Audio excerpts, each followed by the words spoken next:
Gary Lineker in the news. Still, it's a week on. It's a week on, folks, since he wrote that tweet Tuesday last week about comparing the language of the government's migrant policy to 1930s Germany. He's now going to be back on air Match of the Day this Saturday. This is after Tim Davie, the BBC Director General, has been accused of a massive climb down, a sort of 5-0 defeat, some people are saying, after he allowed Gary Lineker to go back on air without any apology. And what a surprise, Gary Lineker back tweet again. Now, I personally, I don't need apologies. I don't want people punished or apologising. I just want to know what the rules are. If you work for the BBC, are you not allowed to write very politically, clearly politically divisive tweets? That's all I want to know. What are the rules? And then everyone has to follow them. I'm asking you what your reaction is. Anthony says, good, it's a victory for free speech. Gary should not have been suspended in the first place. Jeremy says he liked the language being used, not the policy. Yeah, but there was nothing in the language that suggested dehumanisation. Dominic says, it's the right decision. In the end, common sense and mature heads prevailed. Jonathan, though, says, disgusting. I don't like him. He's cocky. I will boycott Match Today until he's gone. Louise says he's had enough limelight. Don't give him the airtime. Let's discuss the policy itself and how it's going to work. David says, I think it tells us all we need to know about Gary Lineker. By not saying sorry, he appears to think he's far more important and relevant than he actually is. Well, let's talk to John Mair about this. He's a former BBC producer. Good morning to you, John. Good morning. Can you hear me, John? Yes, I can. Ah, there we got you there. Lovely. John, I mean, the whole big, kerfuffle, let's call it kerfuffle, big row. I mean, it's turned into a whole discussion about the future of the BBC, the future of the licence fee. It's become a free speech debate. It's become a major debate about, how often should people actually mention the Nazis in general online discussion. But fundamentally, what do you think about the decision of Tim Davie to say he's back on air? He's going to abide by social media rules while we're going to have a review to see, what we do with freelancers, their rights to speak out freely in the future. And then immediately Gary Lineker tweets again about migrant policy. Julia, look, sense has prevailed in this after a rather silly weekend for the BBC, a self-inflicted crisis. But what is important is this is significant. This is the first time that the right-wing hyenas have actually lost a battle. They've been in full flow since Brexit. This wasn't about Gary Lineker. This is about the BBC. They hate the BBC, so they were using Gary Lineker as a stalking horse to attack the BBC. Look, it's time the right-wing hyenas got back into their pens. It's time the government took its hands off the BBC. It's time the Tories stopped thinking the BBC were against them, because they're not. And by the way, the chairman should go today. I think the chairman should have never been appointed, Richard Sharp, and I've been very open about that. Who do you mean by the right-wing hyenas? Well, there's a whole bunch of them who in the Telegraph. I'm a right-wing hyena. In the Mail, Sorry, I just want to clarify, John. Am I a right-wing hyena? Well, you're somewhere on the edge of the pack, Julia. But they hunt in packs. They go around looking for targets. Last week it was Sue Gray, then it was Gary Lineker, and then briefly it was poor Fiona Bruce. I've not attacked Fiona Bruce. I've defended Fiona Bruce. No. I'm saying, and who's the next person, really?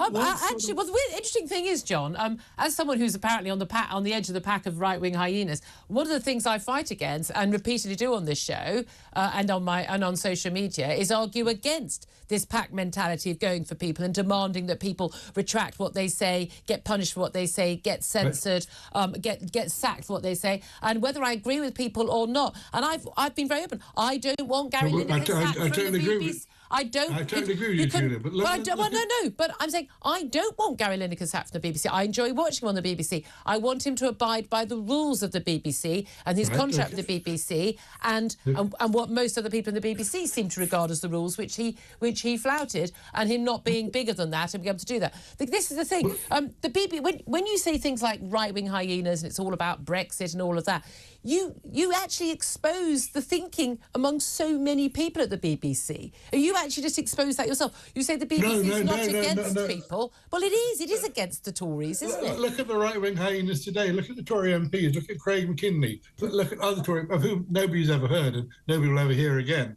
After, they jump in and they say capitulation. It is a capitulation. I don't think it is. I think it was sense.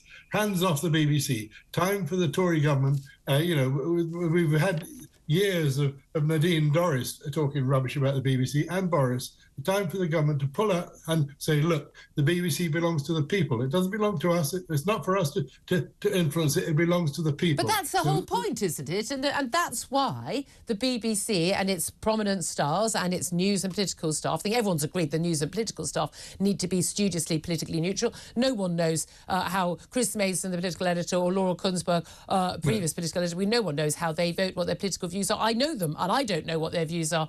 And some people accuse them of being far right, some people accuse them of far left, and you really can't win. It's good. But exactly. Maybe people should just stop making accusations they can't actually stand up. But there's always going to be a level of political influence in the BBC. There always has been. Political appointees. Yes. James Purnell, previously a Labour minister. Gavin Davis. Gavin, whatever his name was, who used to work in the policy at Number 10. Gavin Davis, I hope you. But no chairman has been as discredited as the current chairman. There he is. He somehow was involved in a large loan to the Prime Minister and somehow became chairman of the BBC. Where has he been for the last week? Oh, it's complete outrage that he's been appointed to the job and that he's in the job. And I say that. But this is the point. It has not just been people on the right wing or hyenas or pro-Brexit people who've had an issue with Gary Lineker. Look, I disagree with him on a number of things he says. I think the man is an ignoramus, frankly, on a lot of the issues. I think it's virtue signalling nonsense. And I disagree with him fundamentally on Brexit. And he's obviously not a Democrat. He doesn't accept the outcome of a democratic vote. And that means he's not a Democrat. I haven't got much time for him.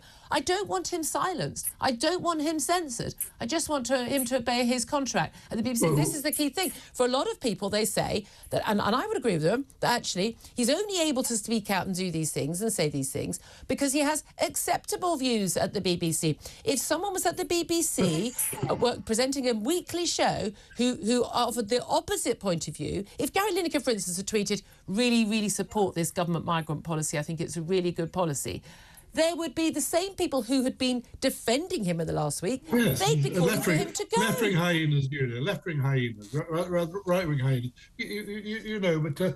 But what are the politics of Andrew Neil? What are the politics of... Andrew Neil doesn't work at the BBC. Yes, he does. No, he doesn't work at the BBC. He's got a show on Channel 4. He does during elections. What are the politics? No, John, Andrew Neil has left the BBC well and truly quite a few years ago. And Andrew Neil, when he was at the BBC, never wrote a single tweet or a single article to betray his political views. He would retweet The Spectator, of which he is chairman, a lot of their articles, because that was the organisation he was chairman of. But he never once actually gave his personal viewpoints. I worked at the BBC and I worked with an awful lot of Tories at the BBC. And, the Director General is a recovering Tory. He's a very good Director General. Recovering Tory. You see, it's that. He's recovering. But this is the thing. I would never refer to someone as a recovering Labour. It's that disparaging viewpoint. But, John, you are just being the epitome of this is what we all think the BBC is like. It's people like you who have that... I mean, you're talking about the majority view in this country, the largest political party in this country for many years, maybe not at the moment, has been the Conservative. But more people have been voting Conservative than voting Labour. And yet you're talking about and more people voted for Brexit than Remain.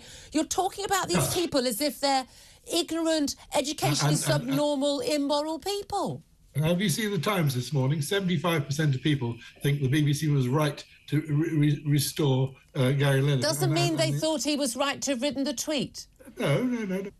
Those are completely different things, aren't they? He may have crossed a pink line, but, nobody died. He has an opinion. And I said to you before, presenters are sentient people. They have views, You have views. But I'm not paid by... Look, I'm paid by advertising, that pays for this station. No one watching or listening to this is forced to pay my salary because they've got a TV. That's the difference. Whereas everybody who's watching this on television right now is legally required to pay a share of Gary Lineker's salary. So people do get to have a say. People. It belongs to the people. It doesn't belong to the state. But it only belongs to some people if only one set of views is ever allowed to be espoused by those people. That's not true. I mean, news and current affairs is straight down the line, absolutely straight down. If you think so. And people most of it's climate propaganda, actually. It's not remotely straight down the line. And it wasn't straight down the line on Brexit, apart from when it was legally required to under Ofcom rules. Craig Oliver, Robbie Gibb, hopped from the BBC to number 10 Downing Street, to name but two. Just two. Were they dangerous lefties running the BBC? Was Robbie Gibb a dangerous lefty? Was Craig Oliver a dangerous lefty? I'm not talking about anyone. You're using that language, not me. Well, I don't think people are dangerous because they have a different point of view from me. I'm intensely relaxed with people having a different point of view from me. The point is at the BBC, you're not allowed to be open about your point of view at the BBC publicly and internally in the BBC. Actually, a lot of people who work there tell me they can't be open about their views because their careers would be over. But be honest, Julia, you don't like the BBC. Lots of other people don't like the BBC. I don't have a problem with the BBC. I don't want to end... I still want a publicly funded national broadcaster. Good. I know you're trying to paint me as having these views. I'm not a fan of defund the BBC. I just want the BBC to do less and do it better with less money. And what about the right-wing hyenas? Will you get them on and actually front up to them and say... I've got one in the studio. What's that? John Mair, do you know what? It's been fascinating. It's good to know. I've only been insulted just once this morning, and it's at 7:32. John Mair, former BBC producer. Thank you very much. He certainly had his espresso this morning.